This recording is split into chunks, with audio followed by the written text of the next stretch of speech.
भगवान विष्णु ने शंखासुर का वध किया, वो तो मरा, लेकिन उसका बेटा था जिसका नाम था मूर।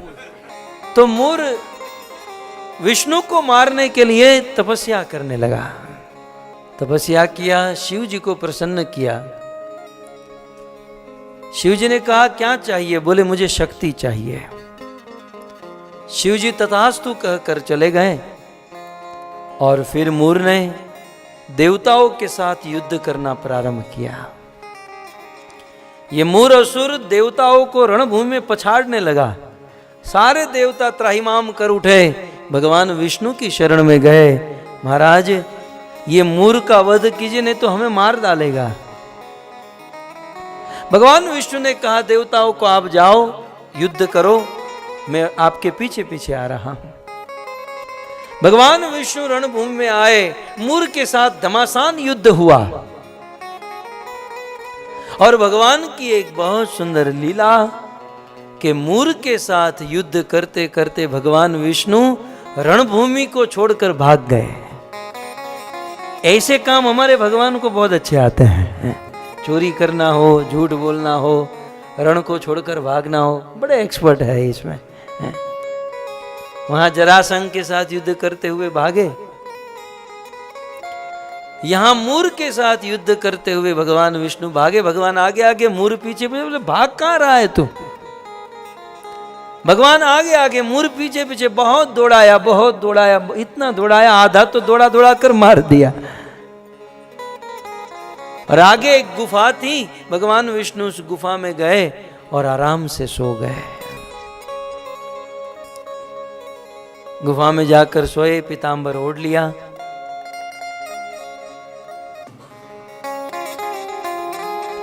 तो मूर और भगवान विष्णु का घमासान युद्ध हो रहा था और युद्ध करते करते भगवान विष्णु रण छोड़कर भागे। मूर उनके पीछे पीछे और गुफा में जाकर भगवान सो गए। कुछ देर के बाद मूर आया और अंदर भगवान को आराम से सोते हुए देखा। मूर को पहले तो बहुत क्रोध आया। बोले मुझे इतना दौड़ाया, दौड़ा दौड़ा कर आधा मार दिया और खुद यहां आकर आराम से सो रहा है। मूर ने सोचा कि काम करता हूं, ये सोया हुआ है, सोते सोते इसे मार देता हूं। यद्यपि सोए हुए व्यक्ति को मारना कायरता है। भागवत में लिखा है मत्तम प्रमत्तम अनुमत्तम बालम स्त्रियम वीरथम जड़म।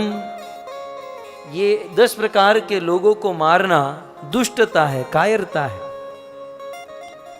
हमारा देश इतना सुसंस्कृत था भक्तों कि मान लो रणभूमि में किसी शत्रु के साथ युद्ध करना था और शत्रु का ध्यान कहीं और होता था, तो ये योद्धा कहता था सावधान, जरा देखो मेरी ओर मारने जा रहा हूं। और आज होता तो पीछे से ही वार कर देता, जैसे बाहुबली को।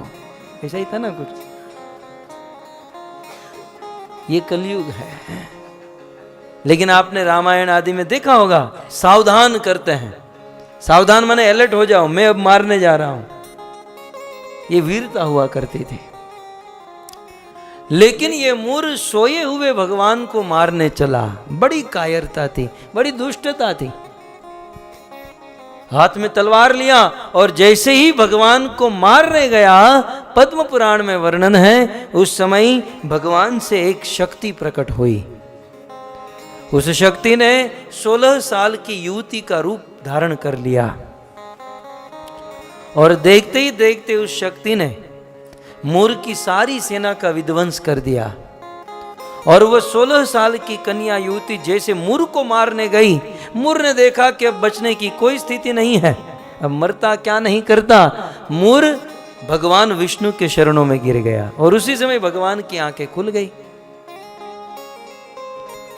अब शरणागत को जीवन दान देना यह क्षत्रिय का धर्म है।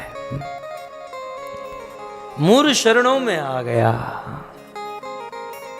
भगवान ने कहा कि ये हमारी सृष्टि को छोड़कर चले जाओ, मूर ने कहा, प्रभु आपकी सृष्टि कौन सी नहीं है, सब कुछ तो आपका है, अब इसे छोड़कर कहां जाऊं, कहीं तो स्थान दो।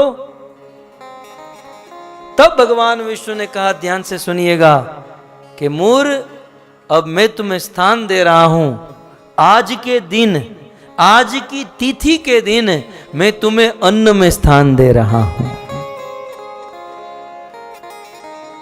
और सौभाग्य से उस दिन एकादशी तिथि थी, अर्थात एकादशी तिथि के दिन भगवान विष्णु ने मूर नाम के असुर को अन्न में स्थान दिया है, इसलिए एकादशी के दिन अन्न वर्जित है।